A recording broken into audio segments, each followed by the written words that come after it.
Hello and welcome to Minerals, Rocks, and Fossil Talks. I'm your paleontology teacher, Jen, and it's time for Fossil Friday. So, it has long been assumed that amphibians were the first animals to venture on dry land from marine ecosystems. However, this isn't quite true. Camphocaris was discovered in Scotland in the late 1800s in the Old Red Sandstone, which is Silurian Devonian aged. It was named by David Page, who believed it was the larval stage of a crustacean. 26 years later, B.N. Peach recognized it as a millipede relative. It didn't live alongside much because there wasn't anything outside of bryophytes, which are non-vascular plants consisting of liverworts, hornworts, and mosses, fungi, and the very first vascular plants, Cooksonia. It belongs in the clade Bilateria, meaning it has bilateral symmetry. You can cut it in half and both sides are mirror images.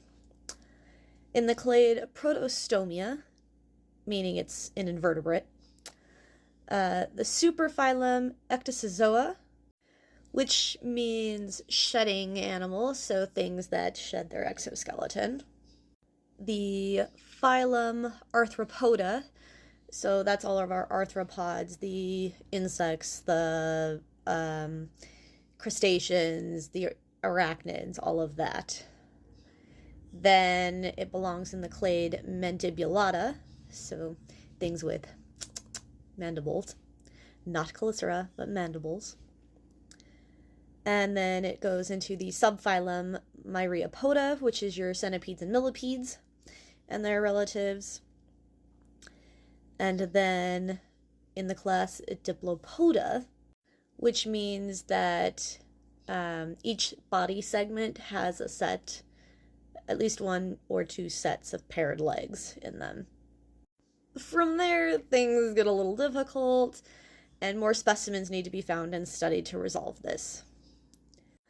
Camphocaris was not a very big animal. It was only about 20 to 30 millimeters, or about an inch in length, so very small. It has 3 recognizable sections, a head, 10 limb-bearing segments, which form a tapered trunk toward the front, and a swollen tail made of modified segments.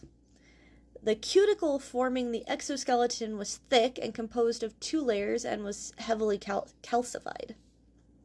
Well, thanks for coming to today's lesson, and make sure you tune in Monday to learn about the geologic timescale. Have a good weekend and fossilize you later.